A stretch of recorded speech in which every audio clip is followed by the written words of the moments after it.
Hi,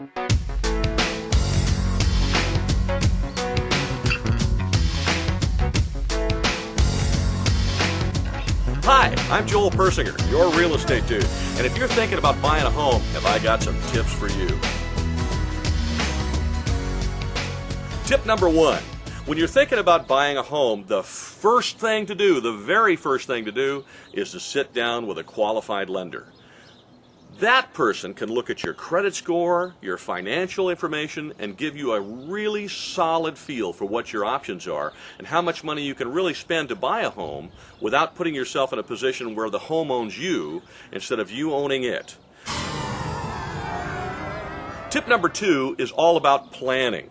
There's an old saying that if a man doesn't know where he's going, any road will take him there, and you don't want to be on any road. So my suggestion is that before you start looking for a home, you sit down and honestly evaluate the difference between your wants and your needs.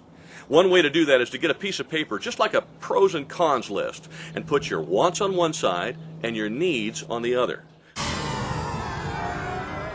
Tip number three is about picking the right realtor.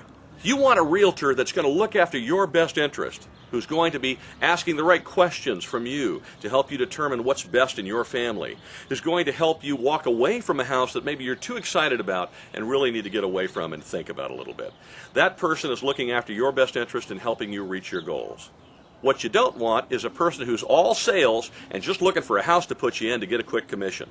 So if you feel like your realtor is more salesy and less representation, you're with the wrong person, and my suggestion is that you let that person go and go find a realtor who's going to look after you. Tip number four, do your homework.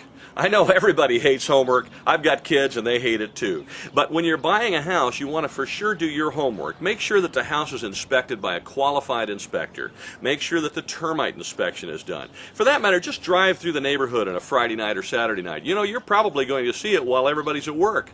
Wouldn't you like to know whether the neighbors have parties every Friday night and shake up the whole neighborhood, or whether somebody's got a kid that plays the drums until 3 o'clock in the morning?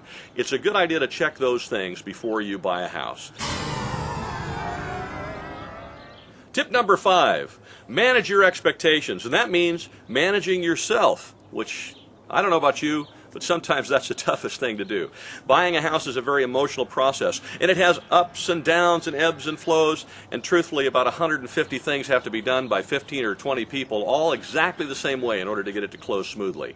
So there are going to be peaks and valleys emotionally. Manage your expectations. Realize things are going to have hiccups and maybe go wrong through the escrow process, but most of the time the professionals that you've hired will make those things work out.